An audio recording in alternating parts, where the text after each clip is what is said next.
വലിയ പ്രചാരണം നടക്കുന്നുണ്ട്.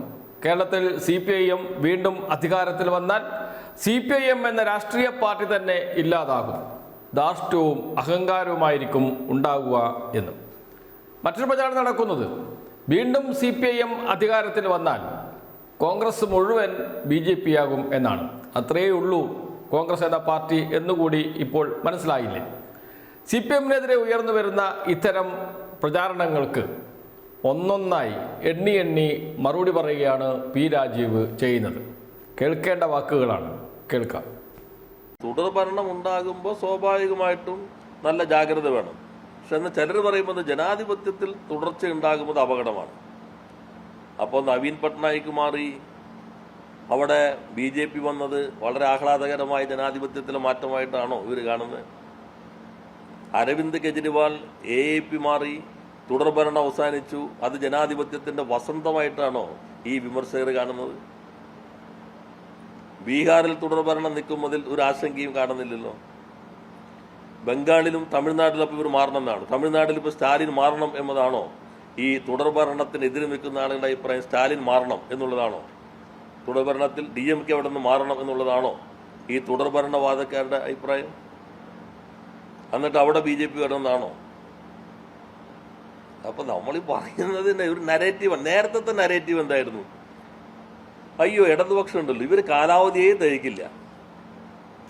നിങ്ങളൊന്ന് ഓർത്ത് നോക്കിക്കോ, ചരിത്ര വിദ്യാർത്ഥികൾ ഓർത്താൽ മതി. നേരത്തെ നരേറ്റീവ് ഇടതുപക്ഷം കാലാവധി തയ്ക്കില്ല. 57 വന്നു, ദേ പോയി. 67 വന്നു, 2 വർഷം തയ്ച്ചില്ല, ദേ പോയി. 80 വന്നു, ദേ പോയി. 87 വന്നു, തികയ്ക്കാവുന്നതായത് ഇവർക്ക് ഭരിക്കാൻ തുടർച്ച അറിയില്ല, വെറുതെ രാജിവെച്ചു. 4 കൊല്ലം തയ്ച്ചുള്ളൂ. അല്ല, 1957 മുതൽ 1987 വരെയുള്ള കേരളത്തിന്റെ ചരിത്രം നോക്കുകയാണെങ്കിൽ ഞങ്ങൾ അന്ന് കേട്ടുകൊണ്ടിരുന്ന ഏറ്റവും വലിയ പ്രശ്നം എന്താ? ഇവർക്ക് ഭരിക്കാൻ അറിയില്ല, ഇവർക്ക് കാലാവധി പൂർത്തീകരിക്കാൻ കഴിയാത്തവരാണ്, ഭരിക്കാൻ അറിയാത്തവരാണ്.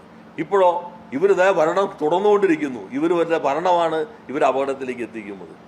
നേരത്തെ പറഞ്ഞിരുന്നത് ആ ഭരണം തുടരാൻ ഇവർ കഴിഞ്ഞിരുന്നെങ്കിലോ എന്ത് മാറ്റം നാട്ടിലുണ്ടാക്കാൻ പറ്റുമായിരുന്നു? ഇവർ തുടരാത്തതാണ്, ഇവർ കാലാവധി പോലും പൂർത്തീകരിക്കാത്തതാണ് കേരളത്തിൽ ഇടതുപക്ഷത്തിന്റെ ഒരു കുഴപ്പം. ഇവർക്ക് സമരം ചെയ്യാനും പ്രതിപക്ഷത്തിരിക്കാനും അറിയുള്ളൂ, ഭരണപക്ഷത്തിരിക്കാൻ അറിയില്ല. ഇതായിരുന്നു അന്നത്തെ നമ്മളെ സ്നേഹിച്ച് നന്നാക്കുന്നവരുടെ നരേറ്റീവ്. ഇപ്പോഴത്തെ നരേറ്റീവ് എന്താ? അയ്യോ ഇവരിങ്ങനെ തുടർന്നാൽ എന്ത് ചെയ്യും? അതിൻ്റെയും ഇതിൻ്റെ ഉദ്ദേശം ഒന്നുള്ളൂ, ഇടതുപക്ഷത്തെ ദുർബലപ്പെടുത്തുക. കേരളത്തിൽ ഇടതുപക്ഷത്തെ ദുർബലപ്പെടുത്തിയാൽ ഇന്ത്യയിൽ അപ്പുറത്തും ഇപ്പുറത്തുള്ള 2 താല്പര്യം അത് മാത്രമായിട്ട് നിലകൊള്ളൂ. പിന്നെ ചിലർ പറയുന്നത് ഞാൻ സൂചിപ്പിച്ചു, കോൺഗ്രസ് തോറ്റാൽ അവർ BJPയിലേക്ക് പോകും. അത്രയും ദുർബലമാണെന്നെങ്കിലും സമ്മതിച്ചല്ലോ. 2 കോൺഗ്രസ് തോറ്റാൽ കുറച്ച് നേതാക്കന്മാരെ പോകുള്ളൂ. ഒറീസയിൽ നമ്മുടെ അരുണാചലിൽ 43 പേരായിരുന്നു 60-ൽ. മുഖ്യമന്ത്രി ഉൾപ്പെടെ 42 പേരും ഒറ്റ ദിവസം രാജിവെച്ച് വേറെ പാർട്ടി ഉണ്ടാക്കി. 1 മാസം കഴിഞ്ഞപ്പോൾ അത് BJPയിൽ ലയിച്ചു. അപ്പൊ ജയിച്ചാൽ ഭരണം തന്നെ BJPയിലേക്ക് എത്തിക്കുന്ന കോൺഗ്രസ് ആണ് നമ്മൾ അരുണാചലിൽ കണ്ടത്. ഇപ്പോഴത്തെ വലിയ പ്രശ്നമുണ്ടായ മിസോറാം മണിപ്പൂർ കണ്ടില്ലേ? മണിപ്പൂര് കോൺഗ്രസ് നേതാവായിരുന്ന ആളല്ലേ BJPയുടെ മന്ത്രിയായിട്ട് മന്ത്രിസഭയിൽ ഉണ്ടായിരുന്നത്. അവിടെയും തളികയിൽ വെച്ചല്ലേ കൊടുത്തത്. ഇപ്പൊ ബീഹാറിൽ അവശേഷിച്ച് ആകെ കിട്ടിയ ആളുകൾ പോലും എങ്ങോട്ടാ പോകുന്നത്? ഗുജറാത്തിൽ ഒരു ഘട്ടത്തിൽ 10-30% വോട്ടുണ്ടായതല്ലേ. അവിടെ എന്ത് സംഭവിച്ചു? അപ്പോൾ കോൺഗ്രസ് ജയിക്കുമ്പോഴാണ് നമ്മൾ അപകടം കാണേണ്ടത്. ഭരണം തന്നെ BJPയിലേക്ക് വയ്ക്കാൻ മടിയില്ലാത്ത ആളുകളാണ് എന്ന് നമുക്ക് കാണാം. അതാണ് ഇപ്പോൾ അവരുടെ സ്റ്റേറ്റ്മെന്റുകളിൽ അഖിലേന്ത്യാ കോൺഗ്രസ് നേതൃത്വത്തെ പോലും തള്ളിപ്പറഞ്ഞുകൊണ്ടുള്ള അവരുടെ സ്റ്റേറ്റ്മെന്റുകൾ പ്രതിഫലിച്ചുകൊണ്ടിരിക്കുന്നത്. ഇതിന്റെ നരേറ്റീവ് എന്നാണ് പ്രതിപക്ഷ നേതാവ് പറഞ്ഞത്. നരേറ്റീവ് എന്ന് പറഞ്ഞാൽ ആധുനിക പ്രൊപ്പഗൻഡയിൽ സീക്വൻസസുകൾ അടക്കി വെച്ച് ഒരു പൊതുബോധം സൃഷ്ടിക്കുക, ഒരു പ്രചാരവേല നടത്തി ആളുകളെ സ്വാധീനിക്കുക. ഇതിനെയാണ് ഇന്നത്തെ കാലത്ത് നരേറ്റീവ് എന്ന പദം കൊണ്ട് അർത്ഥമാക്കുന്നത്. അദ്ദേഹം വളരെ സത്യസന്ധമായി പറഞ്ഞു, പഞ്ചായത്ത് തെരഞ്ഞെടുപ്പിൽ ഞങ്ങളുടെ നരേറ്റീവ് വിജയിച്ചു. അപ്പോൾ അവരൊരു പ്രൊപ്പഗൻഡ ഉണ്ടാക്കിയിരുന്നു. ഇപ്പൊ ഞങ്ങളുടെ നരേറ്റീവ് അടുത്ത് വരികയാണ്. അതിന്റെ ഭാഗമായി വരുന്ന കാര്യങ്ങളാണ്. മാഷ് കാണുന്ന അങ്ങനെയല്ല. മാഷെപ്പോലുള്ള ആളുകൾ ഇടതുപക്ഷത്തിന് ഇങ്ങനെ തുടർഭരണം വരുമ്പോൾ ശ്രദ്ധിക്കണം. അത് നമ്മൾ ശ്രദ്ധിച്ചുകൊണ്ടിരിക്കുകയാണല്ലോ. ഞാൻ നേരത്തെ പറഞ്ഞു, ഇടതുപക്ഷത്തിന് എന്തെങ്കിലും കുറവുകളുണ്ടെങ്കിൽ ഈ വിമർശനങ്ങളൊക്കെ മനസ്സിലാക്കി ഇടതുപക്ഷം തകരാതിരിക്കാനുള്ള ആന്തരികമായ കരുത്ത് ഇടതുപക്ഷത്തിനുണ്ട്. ഈ വിമർശനങ്ങളെല്ലാം മനസ്സിലാക്കി തിരുത്തി. എന്നാൽ ഇടതുപക്ഷം തുടർന്നില്ലെങ്കിൽ കേരളം തകരും. കാരണം ഇപ്പൊ കണ്ടില്ലേ, പാഠപുസ്തകം അവസാന പാദത്തിൽ കൊടുക്കുന്നതാണ് ആധുനിക കാലത്തെ പരിഷ്കാരം.